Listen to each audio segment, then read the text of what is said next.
Hi, everyone. I'm Nicole Jardim, as you probably know, and I'm here with Jessica Drummond, the women's health extraordinaire. She has taught me so much over the last 5 years in all things women's health, hormonal health, all of it. Anyway, I'm really, really excited to chat with her today and share her knowledge with all of you. So welcome, Jess. Thank you for being here. Thank you so much for having me, Nicole. I'm really excited to talk about just all of the skills it takes to really help women get to the root causes of their issues. Because as you know, it's not as simple as reading an article in Oprah magazine, right? No, it's not as simple as eating just your kale. Right. Can't just eat kale, drink a green smoothie. Right. No, not so much. All right. So let's dive in. Okay.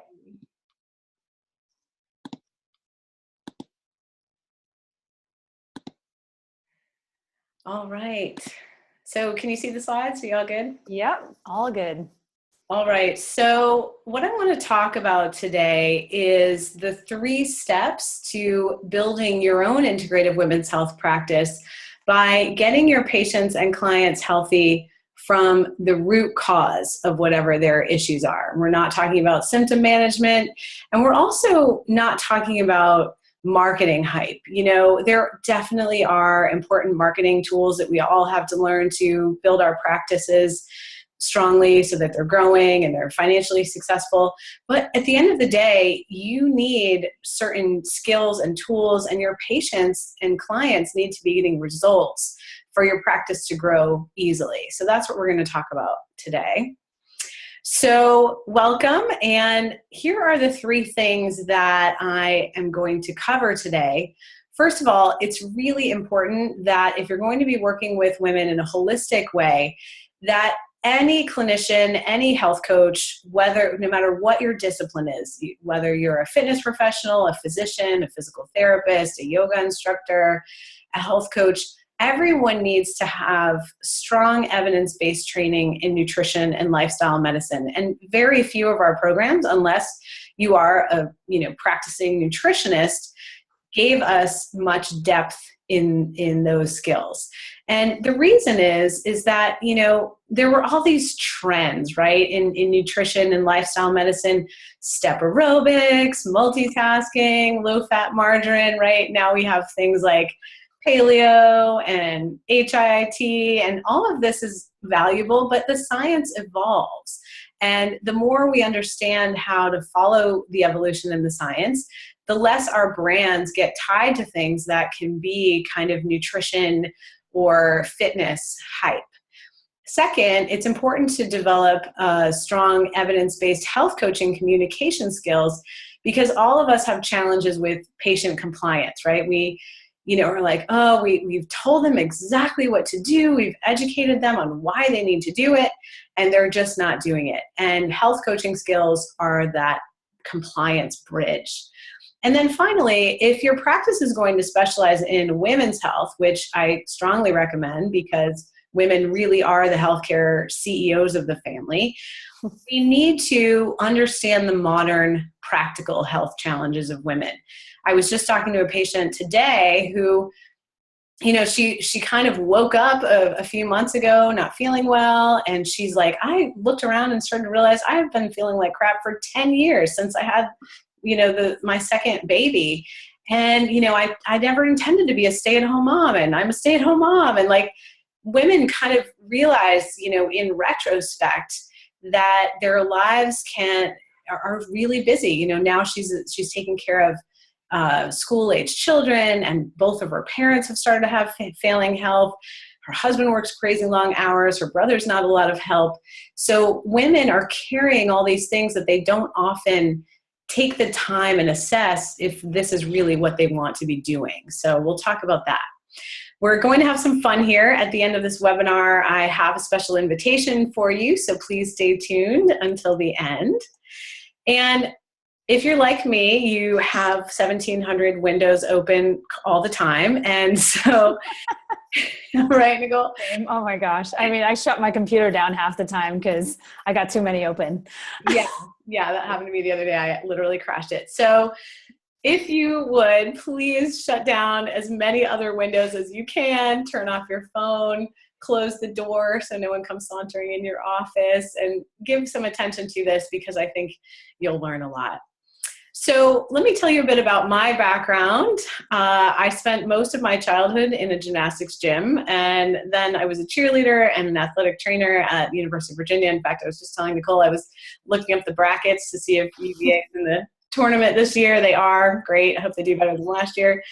And I was really a go-getter athlete, straight A student, but through my whole life, I was really burning the candle at both ends. Definitely in college, where I was also partying a lot. And, eventually I started my career in physical therapy. That's my first kind of career or direction that my health career took. And I specialized in orthopedics and then in women's health in particular. Pretty quickly, I graduated from physical therapy school in 1999, and I started working in women's health within the first 2 years of my practice. And several years later, in 2003, I had my first baby. I got married a couple of years before that. And so all this time, I was just like burning the candle at both ends. And I wasn't even really aware of it because so was everybody around me, right? We were working hard, playing hard. And then once I had a baby, it all caught up with me. I was burned out. I had chronic pain, chronic illness. I was diagnosed with quote unquote adrenal fatigue. This was back in like 2006, 2007. So we didn't really understand the HPA axis, balancing as we do now. But, it took me years to get anything more than recommendations for antidepressants and maybe get more sleep, or you need to take a vacation, or you have panic issues. I had all kinds of terrible medical advice before. And I was in the healthcare professions. In fact, I was working at a great teaching hospital at the time, passed out on the floor, and they were just like, oh, you probably have a virus or something. There was no like holistic care for me at all, despite working in the industry. And so I finally kind of fell upon, in my weakest moment, functional medicine, and realized that I had to significantly change what I was eating, even though I was eating a quote unquote healthy diet, turkey sandwiches and low fat stuff and whatever. And, I ate vegetables and fruits. I was kind of a carb heavy vegan maybe, except I also ate a lot of sugar. Didn't think it was bad for you. I feel like we all had to go through these phases, right? That's right. Yeah. So then I obviously learned how to restore my health and my fertility. I had infertility for about 3 years, which is why my kids are 7 years apart. But that actually is helpful at nights like tonight when the older one's babysitting the younger one. And it allowed me to start the Integrative Women's Health Institute. So that's how I got here. And so what do I know about running an integrative women's health practice? Well, I started working as a health coach. So I was a physical therapist in women's health that whole time, other than, some time I needed to take off to recover from my illness. And then I started to learn about health coaching and practice health coaching in 2009 in combination with women's health physical therapy. Then I officially started my own company in women's health coaching and nutrition in 2011.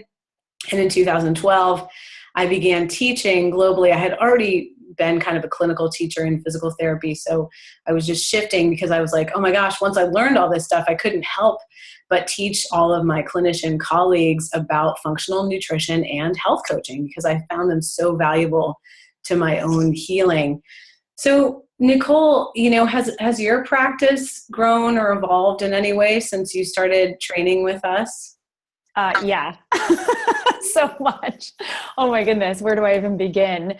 I feel like prior to training with you, gosh, it was 4 years ago, I was just working like crazy to break even. And that, sort of quote unquote 6-figure mark that I was trying to get to seemed like a far off dream. And I just remember feeling like, I was just sort of burning out on one-on-one coaching. And I remember not really wanting to do one-on-one coaching anymore. I was much more interested in creating a group program model. And so since completing the training, I've grown my practice revenue into multiple six figures through multiple revenue streams. I now run live group programs twice a year. I have a mentorship program for other coaches. I sell e-courses and products. I'm continuing to add more of those to the mix. I'm also writing a hormonal health continuing education course. And then I'm working on a book proposal. So I have a lot of stuff going on right now. And I really credit so much of it to that foundation that I got from training with the Institute for the Integrative Women's Health Institute. My bad. It's like not putting my words together correctly. But yeah, just training with you. And I have found that, even though I have a lot going on, I am able to create balance in my life because I did learn those skills as well, like not to burn out on clients, and just in the sense that I always felt like I had to give so much more than they actually even needed. And so I was over providing. And as a result, I was driving myself crazy. So I'm able now to handle so much more, and then also have been able to make so much more money and have a huge impact. I mean, my business reach has grown so much as well since doing the training with you. Oh, that's so exciting and nice for me to hear. And, I appreciate you sharing that. And I think that what you said about, we care a lot about our students and professionals in how they take care of themselves as they grow their practice, because I do think that's a key pitfall that a lot of us struggle with, that we're, really passionate about this work and we tend to overdo it to our own detriment. So I'm glad to hear that. Thanks so much. Yeah, thank you. So you need these three key skill sets. You need to know how to use nutrition and lifestyle medicine to support healing from common chronic women's health issues. You need strong health coaching communication skills. You need to understand the modern healthcare demands on women. And at the end of the day, when your clients get results and you can build these programs, you have the confidence, as Nicole is sharing, to build lots of different products, to put out a book proposal, to really share this knowledge because it's very strong. Your foundation is very strong. The marketing opportunities, your practice growth, it just opens up without you having to rely on, fancy marketing tactics, the latest, Facebook Live, or, whether or not to use Instagram stories, or, what's your copywriting like, because your clients are so happy, they're willing to share. So let's get into what that means. Step one, I said you need to have strong skills in women's health, nutrition, and lifestyle medicine. But you might be asking, well, I'm not a nutritionist. And my answer to that truly is it doesn't matter. Every clinician, health coach, fitness and wellness professional needs to understand nutrition because everyone eats. Nutrition is key.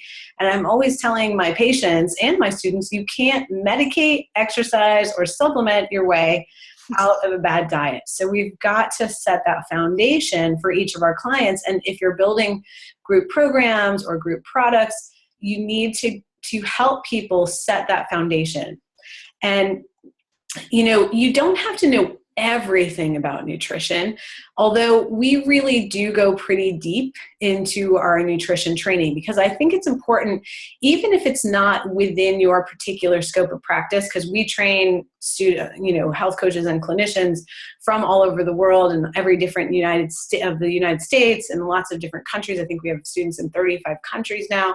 So the scopes of practice vary. You might have a different license than someone else in your class. One might be a nurse, one might be an occupational therapist, one might be a physician, one might be a coach or fitness professional. And so your scopes of practice are going to vary. So I do bring my attorney in to help explain, how to determine what your scope of practice is. But I think knowing more, even when it gets to the level of, looking at functional labs and, understanding how to read the nutrition research, helps you to communicate with other clinicians, because sometimes your clients do get complicated and it's not enough to just, start eating more fruits and vegetables. And so you need to understand the depth that nutrition can go as a medical modality. You don't have to know a ton of biochemistry. You don't have to know everything about this, but I think it's really important that we all have a strong foundation in nutrition, because most people in the world have a very poor foundation of nutrition. At least 1 in 4 people eat some type of fast food every day. Americans consume 31% more packaged food than fresh food, and 20% of all American meals are eaten in the car. So there's so much that we can do that I call helping shift our clients to just eating food, from eating essentially fast food and candy. So that nutrition foundation is important. We get clients off the candy, the wine, the caffeine, and eating whole foods.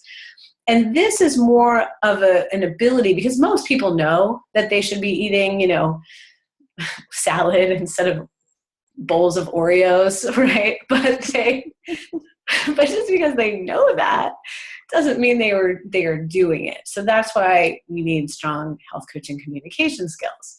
But I do want you to have a strong foundation in nutrition, which is above and beyond what most health coaching courses give, because I want you to have the confidence to communicate with any healthcare professional and feel like you really know what you're talking about.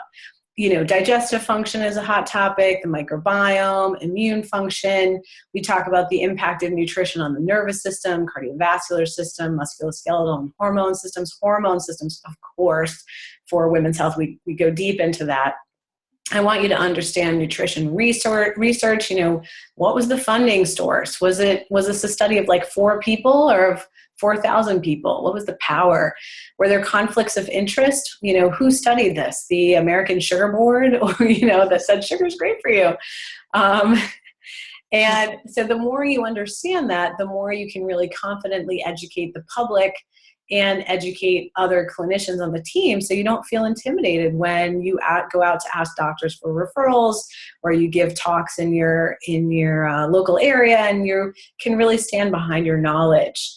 So Nicole, did you find that our program helped you with your confidence in your nutrition skills and your ability to collaborate even when things got a little complex or outside your scope of practice? Yeah, definitely. I would say that your program was the first really in-depth, comprehensive nutrition and coaching training program I did. So it seriously boosted my confidence in giving nutrition advice and coaching women, just having those coaching skills that were necessary. Prior to your program, I just constantly felt like I was piecing together bits of information that I'd learned from other programs. Whereas now I feel like I have a library of nutrition and skilled healing information that I can pull from. And I think that there's just so much more to nutrition, like I was saying earlier, than drinking a green juice or eating kale or eating your brown rice or whatever, because ultimately you're working with the human body, and that of course requires a really nuanced approach. So yeah, I really feel like I learned an evidence-based approach to healing underlying imbalances that were causing so many of the outward symptoms that my clients were experiencing. And then these symptoms, they looked different on different people, but I needed to learn to recognize them as signs of a particular condition or imbalance. And that I found I was able to do. And then, like thinking about the collaboration side of things as well, I now collaborate with practitioners that my other clients or that my clients are seeing, that have, whether it's a psychotherapist or some other kind of, a medical doctor or an endocrinologist, something like that. Because what I found is that I now have the skills to recognize when a condition is outside of my scope of practice. And I don't say things like, oh yeah, I think you have this, or yeah, I'm sure you have XYZ condition. I mean, it's just not, that's totally out of my scope of practice. So I'm finding that, I'm able to just refer clients to these practitioners who can meet their needs adequately. I have had many clients who have experienced disordered eating or full-blown eating disorders. And, through asking the right coaching questions, which, I've learned from you, I'm able to find out information like this that clients tend to hide until the coaching relationship develops further. Mm-hmm. And then of course I can refer them out to a trained professional who can then help them on the level that I'm not trained to do. Yeah. And I think what's important about that is, as a health coach, you have a really important role to kind of explore, because a lot of times people feel much more comfortable starting with health coaching than they might feel starting with psychotherapy, for example. There's more of a stigma there.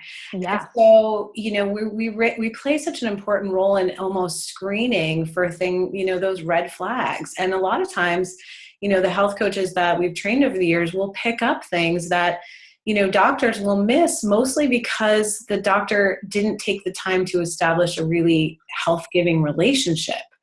And so I think our role becomes even more important when, people are kind of afraid to maybe approach psychotherapists, or they don't know how to talk to their doctors, and they only have a 7-minute appointment and they don't want to disclose their innermost secrets. Eventually health coaches, are a safe place for people to do that. Mm-hmm. There's no doubt. I completely agree with that. I think that's such an interesting observation, because I think, health coaching can seem so benign. But once you get into it, we're able to explore so many things. And that, I think, can seem sometimes overwhelming to some clients, but it's really so great to start with the easy things. And we're able to do that. Whereas when you jump into psychotherapy or something, you can go deep pretty fast. Yeah. And I was similarly saying today to a client, there was a lot going on in the backstory around her marriage, around her parenting. But I said, let's get the foundation set. Your nutrition's really bad. You're not exercising. You're not sleeping well. Let's set that foundation, and then you'll feel physically stronger. And it's going to be so much easier for you to decide what to do next, because you'll have less brain fog, and you won't be so afraid, and you won't be lacking in, kind of physical strength and focus. And I think that's another really important piece of the puzzle that we can give as health coaches. And then when we've got all this, depth of nutrition, we can communicate with our referring partners. Mm-hmm. So as I was saying, even if some of these aspects are outside of your scope, the more you've got your own strong and confident education around functional testing, around cooking, around other resources, you can teach this to the public, because people should really know how to take care of themselves. I mean, think about how many people, well, not a lot of people really know how to take care of their cars anymore, I think, but no, not so much. Maybe like your iPhone or something. I mean, a lot of people know a lot more about their own iPhone than their bodies, So, Very true. So just having this ability to educate is important. Supplement safety and quality. We talk a lot about this because, I see a lot of health coaches just being like, well, just take supplement X, take supplement Y. But, have you thought about third-party testing? How do we determine which supplements we want to recommend, especially for sort of generally recommending them to the public, or even if we're specifically recommending them? And how to determine the benefits and risks of various dietary recommendations, because, there's sort of no one perfect diet for everyone. We've got to consider, is she pregnant? Does she have an underlying health condition? Any risk factors? And so you'll need to, and the other thing is you'll need to develop relationships with practitioners in order to provide those quality referrals. And that's easier done when you're in a community such as in our school, where there are clinicians from all different disciplines, and you can reach out and say, I think someone needs a pelvic physical therapist, or I think someone needs an endometriosis excision surgeon. Like, where do I find that? I live in Canada or Iowa. And we'll also help you to understand the important questions for you to teach your patient or client how to communicate with her physician, her nutritionist, her naturopath. What does she need to know from them to make her best health condition or health decisions? And finally, nourishment, especially for women, is so much more than just food. So again, the more you understand about the data on sleep hygiene, earthing, which is like grounding, work stress, mindfulness, trauma history, and all of these different kind of lifestyle medicine things that are really sort of brushed under the rug by the traditional medical paradigm. It's just like, oh yeah, get a little extra sleep, or make sure you hang out with your friends sometimes. But sometimes this is really the key. I had it actually, this shows up so often. Literally just today, another patient of mine, she has taken every supplement under the sun. She's done really specific diets. She's extremely well educated. And we, kind of took a broader lens and realized that in her life, it's the lifestyle medicine pieces, it's the stress, it's relationship issues, it's lack of purpose or lack of really even knowing what her purpose and living her purpose is. And these things are going to be so much more essential to her literally getting her estrogen levels back up than making sure she's on the right estrogen cream. I mean, that's a great crutch for now, but it's not the answer. The answer is, where's the juiciness in her life, right? That's why she's got no vaginal lubrication. And so, and this is real medicine when we start talking about the importance of sleep and stress and collaboration and, purpose and friendships and all of this. And again, once you understand the research, then you can be so much more confident when you're teaching this out in the world. So secondly, health coaching communication skills. So you can know exactly what this client needs to eat. You can know how to critically look at all her functional lab data. You can give her 16 different optimized supplements, and she still might feel like crap for two reasons. One might be that it's really a lifestyle issue.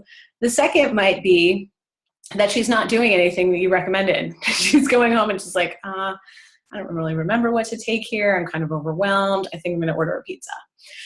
So, yes. Oh boy. Mm-hmm. And I can't tell you how many times I've seen this in the professionals that I'm educating. They're doing all the right stuff from a biochemical perspective, like too much of the right stuff. They're not thinking about prioritizing. They're not thinking about, what's going on in this woman's real life. Does she really have time to take 17 different supplements like 6 times a day? No, and this is not uncommon. So we've got to really understand where our client is coming from. So again, we've got to develop our skills. This is not a friendship chat. This is a specific therapeutic relationship with ethics, with boundaries, with, program agreements.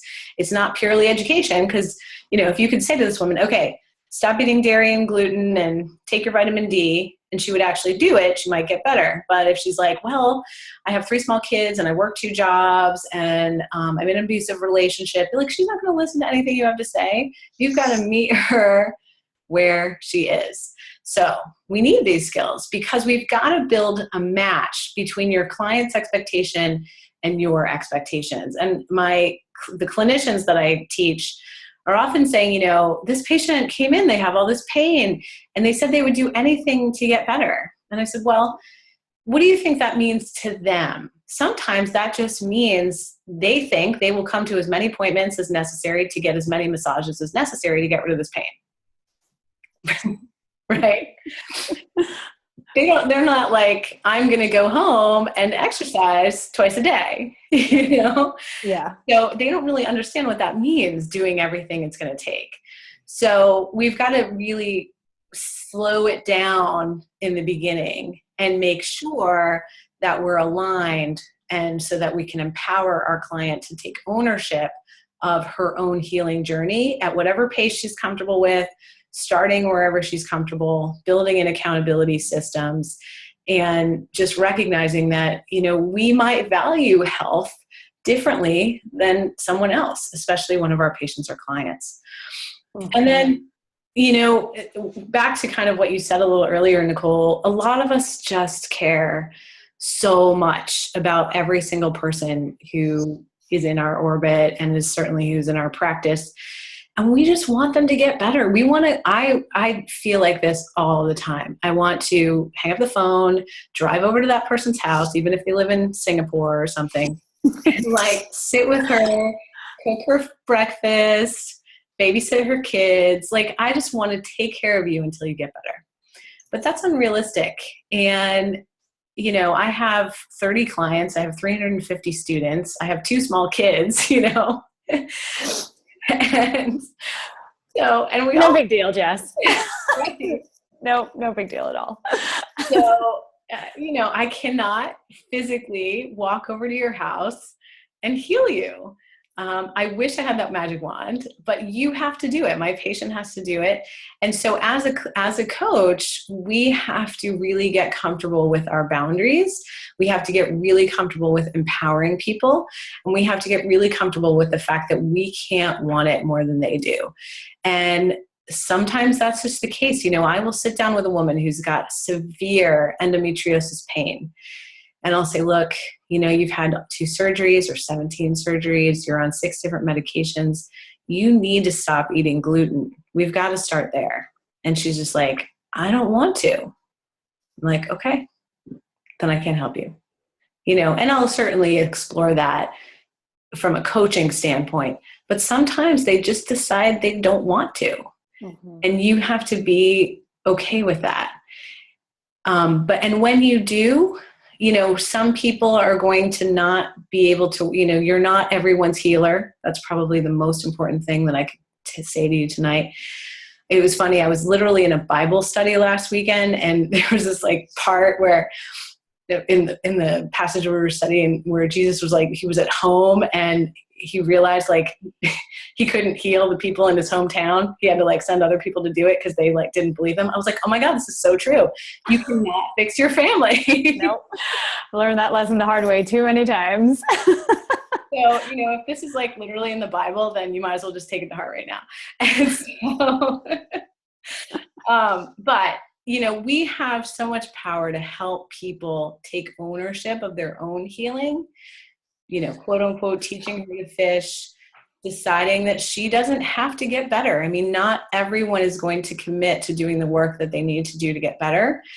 And when you do that, 2 things happen. Number 1, the clients who are ready do take ownership. And the clients who are not ready move on, they wait, maybe they come back later. A lot of times they do. Sometimes they find someone else who's a better healer for them. But it's less stressful for you, right, Nicole? That's what you were saying before. You're not so stuck in trying to fix things that you have no power over. Totally. I mean, I've always felt like I take so much ownership over other people's decision making around whether they're going to get better or not, and I would take it so personally. That was a real struggle for me for a while. Yeah. So learning this is really helpful for your own health and for your ability to have a healthy, company. Because, I literally can't go over and make soup for all my clients. That would be nice, but it doesn't work. So, and this is what our students have told us over and over again. I give much better informed consent. I no longer assume that my patient will go home and just do what I recommend. I have the tools to be sure that they will because they're excited about it. And we've already considered some potential barriers to action. I feel so much less burned out. And this happened to me personally. I mean, I was a healer my whole career. And until I really learned health coaching skills, I was really burned out because I was just trying to fix everyone, even if I couldn't. So do you have anything else to say on that? Any other examples that it kind of helped you to separate, your desire for someone to get well and their actually ability to do it? Oh my gosh, yes.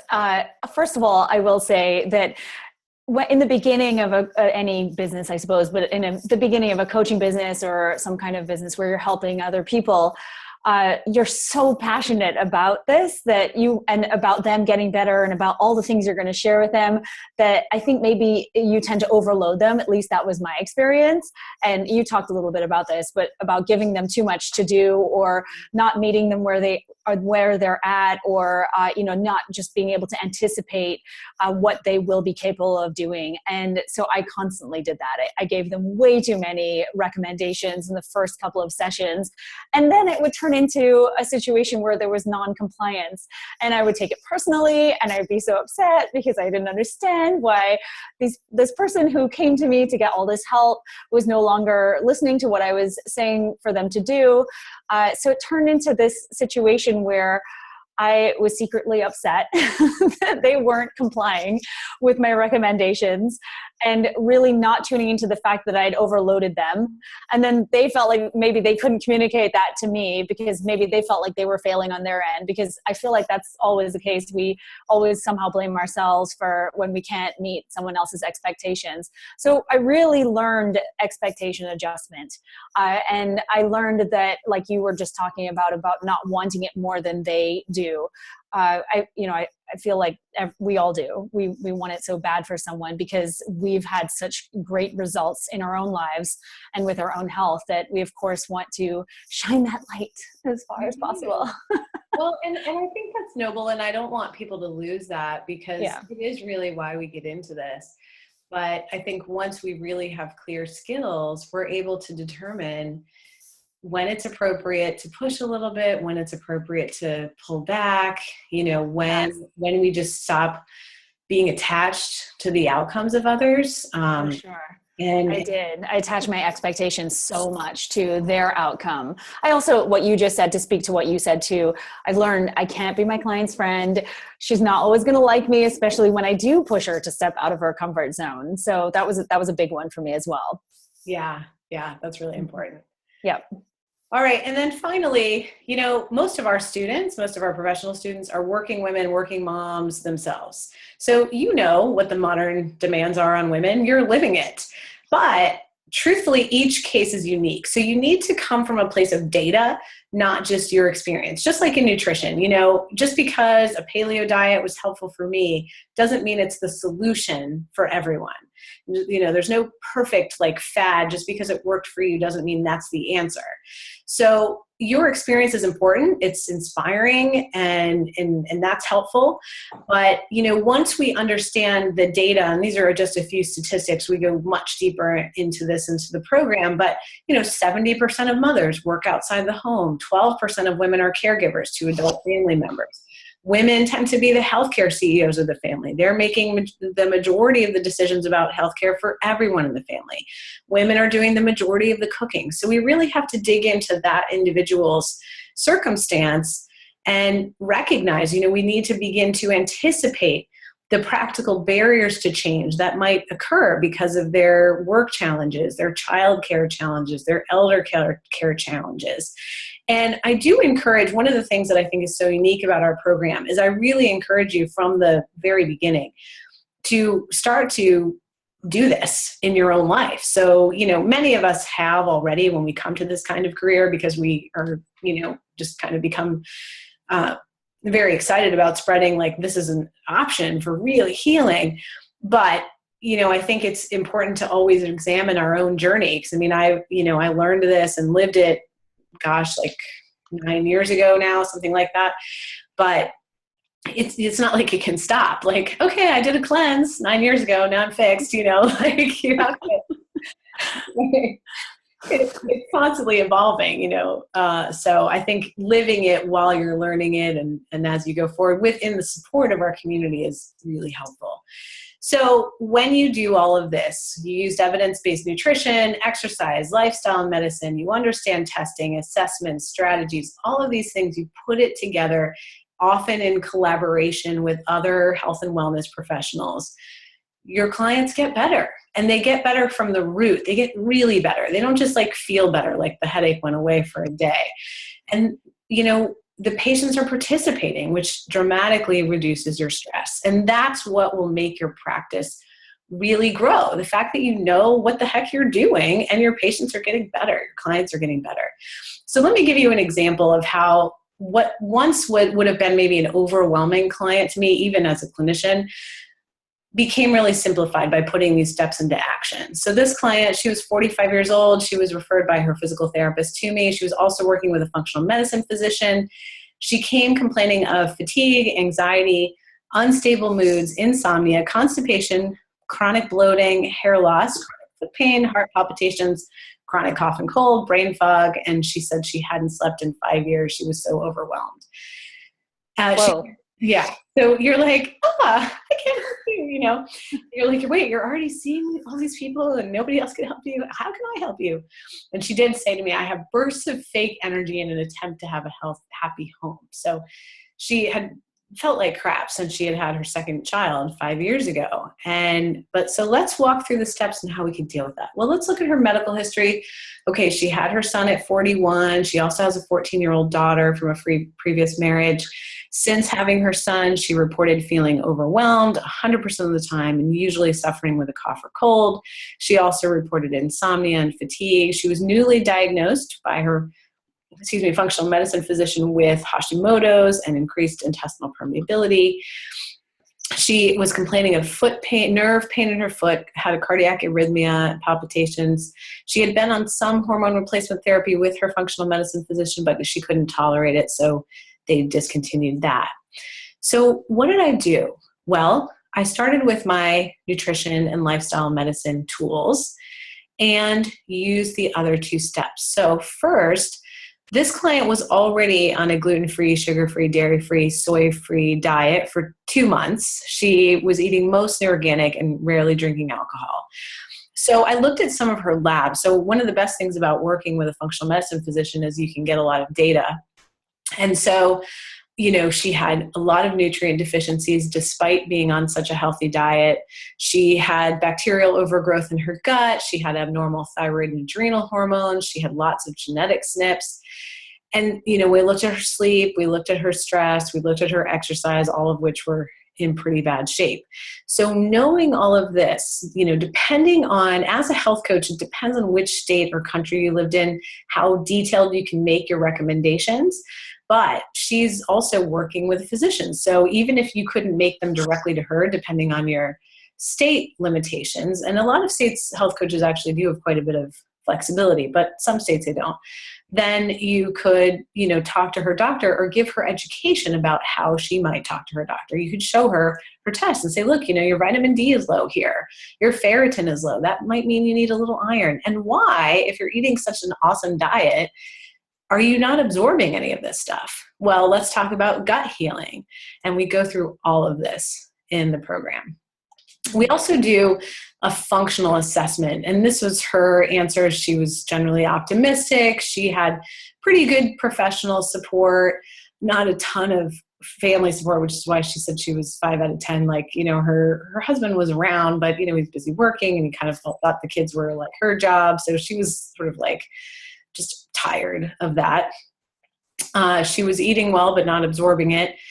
And she did have so I look at strength, not just in terms of like how much weight can you lift, but do you have good emotional resilience? Do you have a good support network? What's her contribution? Is she aligned with her purpose? Is she doing what she wants to be doing much of the time? What's her attention like? We look at brain fog and anxiety and sort of mild cognitive impairment issues. We look at rest. And so this is the sort of tool that we use to just generally take a look at how are her domains of resilience. Because I think for women, that's the core measure of health is, do they feel resilient? Do they feel strong in all these different domains on a day-to-day level? So we used all of this nutrition and supplement. Basically, in her case, we had to do some simple gut healing supplements. I gave her like 3 supplements to optimize her digestion. And she was, and encouraged and supported and gave her more resources for a really nutrient-dense diet. Sometimes people who can't absorb nutrition, but they might be eating a lot of raw foods, for example, can't get that in. So we just shifted to making more nutrient-dense soups, or meat that's well cooked.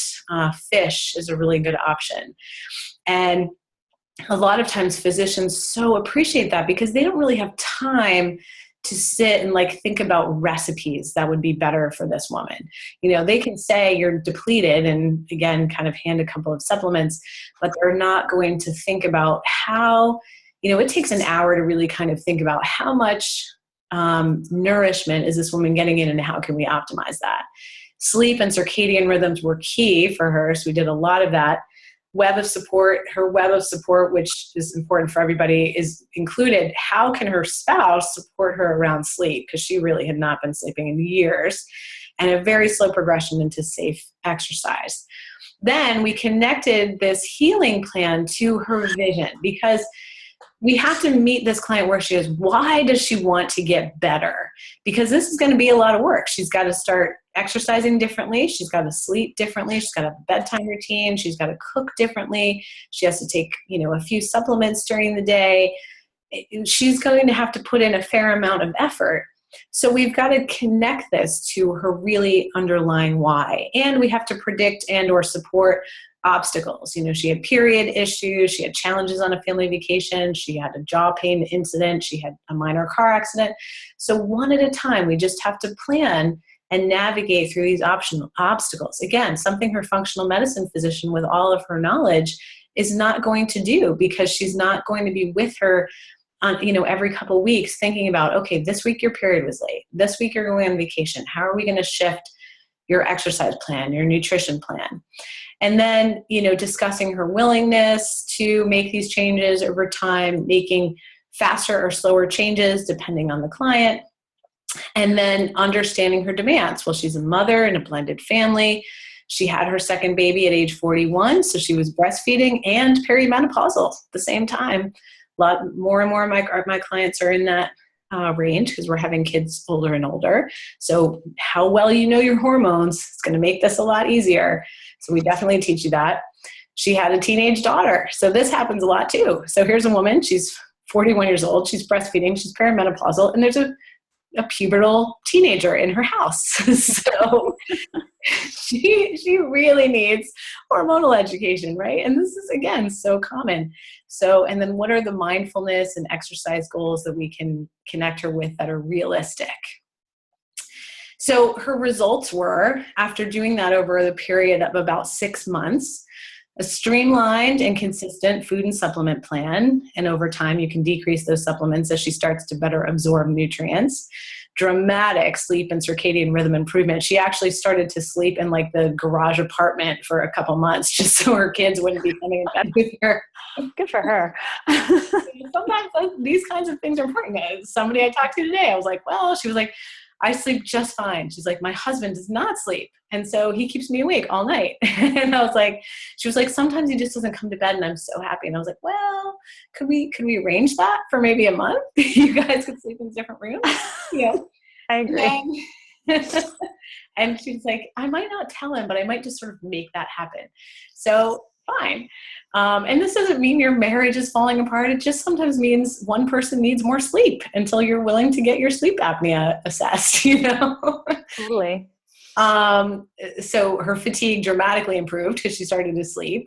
She became less and less dependent on me and started to really build local support networks. Where was her yoga studio? Where is her gym? Where are the restaurants that she can go to? Who's around her that's living healthy lifestyles that she can lean on?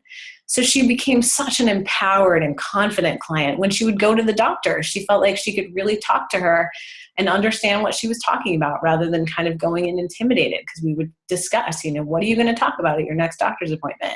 She really became the leader of her professional team, and now she can use them as she needs over time, including me. She became much happier and her health improved about 80% by the time I discharged her a few months ago to give her, I wanted to say, let's give it 3 months.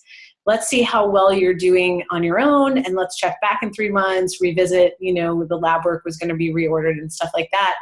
And let's see, how you're doing, or if you need more accountability, and we can always adjust. Because it's nice to get patients more empowered in a way that, hey, they can always connect back with you in a few months. So, I think this client is a good example of someone we might be afraid of taking on as a health coach. But if you really have these 3 skill sets dialed in, I think that confidence is there. What do you think, Nicole? Oh my goodness. I could not agree with you more. I have had a couple of clients that really stood out to me who I remember reading their intake form and being terrified, literally, of all of the symptoms. I had a client probably about 2 years ago. She filled out the intake form, which is a good 5 pages long. And then she then added on another 3 pages, full paragraphs of, and she's like 25, right? So I'm just thinking, how, you can't possibly have all of these things going on, girl. You're too young. And she, I mean, she really did. Yeah. And I seriously considered not even taking her on as a client. I was so scared, but I was like, okay, I learned from you to, first of all, read between the lines, because I think in our heads, because we've been living with something for so long, we've built it up into something much bigger than it actually is. I also feel, and and that's not necessarily the case all the time. I mean, I'm speaking from my own experience of building things up. But I also have learned too that, we, or clients, they say they've tried everything when, and I'm always asking, okay, when did you try that, and was it the right combination of everything? Because that's another thing I've noticed as well, is that they say that they've tried all these things, but it hasn't been in the right context, or they haven't tried like certain supplements in the right dosages, for instance, or they haven't made changes, lifestyle and nutrition changes in conjunction with each other, so that they could see the effects that they were really wanting to see. So I've just noticed things like that. I remember I had another client as well who also had a laundry list, and was putting on like 15 pounds a month every month around her period. And clearly there was a thyroid issue happening, and based on everything that she said to me. And again, I felt really, really intimidated by the long list of problems that she was experiencing. But it was, and not only did she have, an underlying thyroid imbalance, but she had like she'd been diagnosed with endometriosis, and then she'd been diagnosed with PCOS. And so that was the other thing I really learned from this client, was that these diagnoses may happen, but they've probably happened over a period of a number of years. And secondly, they might not have been the correct diagnosis. Right. So they have all of these, like I said, this long list of conditions, which can seem really intimidating, but they might not actually even have all of those. It turned out she didn't have PCOS, and the endometriosis side of things, when we worked just 3 months together, she'd gotten her period pain down to like 10% of what it had been. So I think that it's really, really important for us to, yes, you can feel intimidated, obviously, but to really dig deep and focus on just a few things at a time. Like I remember just thinking with that first client, okay, we're going to get back to basics. Like you said, view it from a broader lens, and really hone in on like what you have control over in the immediate sort of next month to 3 months, and sort of take it in small chunks.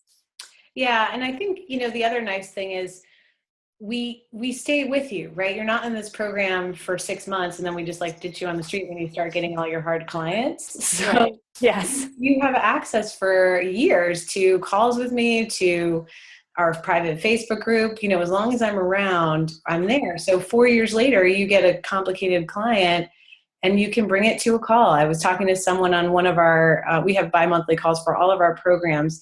And I had someone on one of our calls last night who graduated in 2014. And she just wanted to talk. It leaves you less kind of out in the dark. Mm-hmm. So hopefully you understand now that these 3 skill sets are really helpful for getting your complex and common, because we talk about these as being complex clients, but there's a lot of people out there like this that don't have just one simple issue. And this helps us, this structure helps us really navigate. And at the end of the day, when your clients get good results, your practice grows. And when your clients are empowered, you are less burned out and you're far more confident. So let me talk to you a little bit about what our program entails. It's the Integrative Women's Health Institute Women's Health Coach Certification. It's the only health coach certification in the world that focuses on all 3 of these essential skill sets specifically for women's health professionals and for working with women clients primarily, although we do have a few students who work in like male pelvic or sexual health. That would be really appropriate as well, or women, or students who have a mixture of clients but work primarily with women. And there is an ICHWC, that's the third-party international health coaching certifying organization, there is an ICHWC approved option. You need to do a little bit of extra live training, which can be done either online or in our in-person retreats, and all of those details are listed on the page that further describes the program. So you can, complete this course and those slightly additional requirements and sit for the exam, which, may be valuable in the future. Right now, it's not required to practice anywhere, but I think, having it gives a bit more credibility to your practice because it is a third-party organization. And hopefully you already agree that I'm qualified to teach you this, but to give you a little of my street cred, I have taught this program since 2014, and I've taught all over the world at lots of different women's health conferences. I might be going to Australia this year. I'm going to California in a couple weeks. So, I've taught this for years all over the world. I've been on a lot of podcasts with lots of women's health experts and healing summits and things like that. I graduated from college at the University of Virginia with an undergrad degree in biology. I went to Emory University to get my physical therapy master's. I worked for more than 12 years in hands-on physical therapy practice, and I'm kind of getting back into integrating all of that now. I have 2 health coaching certifications. In about 20 weeks, I'll graduate with my doctorate in functional nutrition. And I've spent more than 5 years now, 6 years, running an integrative practice in functional nutrition and coaching, and 5 years of experience in teaching internationally. And I did author a textbook chapter called Functional Nutrition for Pelvic Health in the new Healing and Urology textbook. I write stuff, publish stuff as much as I have time for. And so enough about me. This program is for clinicians of all disciplines who work with primarily women clients, or as I said, men with pelvic or sexual health issues, physical therapists, occupational therapists, chiropractors, clinical nutritionists, dietitians, health coaches, especially those who want a niche market in women's health, fitness professionals, athletic trainers, midwives, physicians, naturopaths, physician assistants, nurses. We invite and enjoy having a really multidisciplinary program because it allows for awesome collaboration in our really active Facebook groups. The program includes over 100 hours of content, 27 modules, spanning all of the stuff that we talked about today: health coaching, functional nutrition, lifestyle medicine, and specifically for women. I think that's the most important key. It's fully online. You can complete the program at your own pace. Over the next 9 to 12 months is the average time, but if it takes you longer, or if you want to power through it, it's completely up to you. We have live Q&A calls bi-monthly, and then even when you're done with the program, you're invited to participate in those calls. That's the extended support you'll receive from our faculty, from our students, from our global alumni. We also are constantly in the professional Facebook group, really daily. Continuing education units are available for some professions, so ask about that if you're interested. And as I said, there is an option to complete the requirements to sit for the ICHWC exam. That simply, you have to also attend 2 of our live, which are either in-person or online retreats, which include one-on-one practice with faculty master coaches. And there are 2 exams and an oral exam if you do the ICHWC option. And then if you pass those, you are certified and you get our certificate of certification from our institute. And as I said, this includes 2 components: the women's health coaching communication skills, 19 modules, what I call it the secret sauce for compliance and patient empowerment. So less burnout for you, more taking ownership for them, vision and values. There's all these tools in health coaching: mindful listening, narrative medicine, reflections, goal setting, motivational interviewing. And the more you learn this skill set, it is so powerful because, as I said, your meetings with your coaching clients are not simple friendship conversations. These are therapeutic conversations that require skill. And in our functional nutrition section, we teach evidence-based functional nutrition and lifestyle medicine as applied to women. We talk a lot about the sex differences and things like the stress response, the endocrine system, the hormones, optimizing digestive function, because everyone's digestive health is key, and nutrition, cardiovascular disease risk, women's cardiovascular health, which is very different than in men, autoimmune disease in women, which is far more common than in men, women's hormonal health, which is clearly distinct from men, psychoneuroimmunology for women, women with mood disorders and mild cognitive impairment, which is more and more common. And at the end of the day, I want you to be able to build a health coaching practice that serves the women in your community and nourishes you to prevent compassion fatigue and healer burnout. So that's emphasized in that program as well. And so what can you do with this training? Well, what our students have done is a number of things. They've started their own women's health coach practice in an in-demand niche market. They've added health coaching, nutrition, and or lifestyle medicine skills to their current clinical practice. So let's say you're a midwife or a women's health physical therapist or a fitness professional that teaches prenatal exercise or something like that. You can add these skills to the practice that you already have. Excuse me. You can add an online revenue stream, kind of like what Nicole was talking about, doing more group programs, packages, and products, essentially information product programs. You can write, you can speech, you can teach. I have students who are, experts in women's health fitness that teach all over now.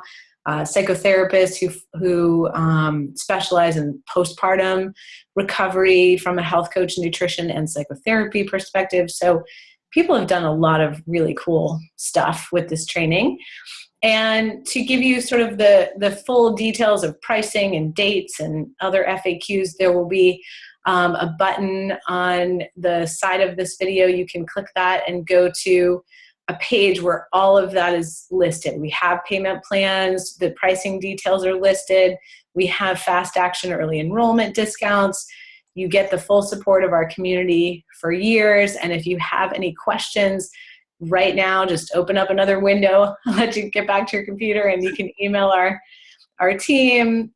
So click the button, go see the page. That'll give you all of the details. If you're watching this as a recording, it's probably right on this page below this video. You can see all the specific details about the program.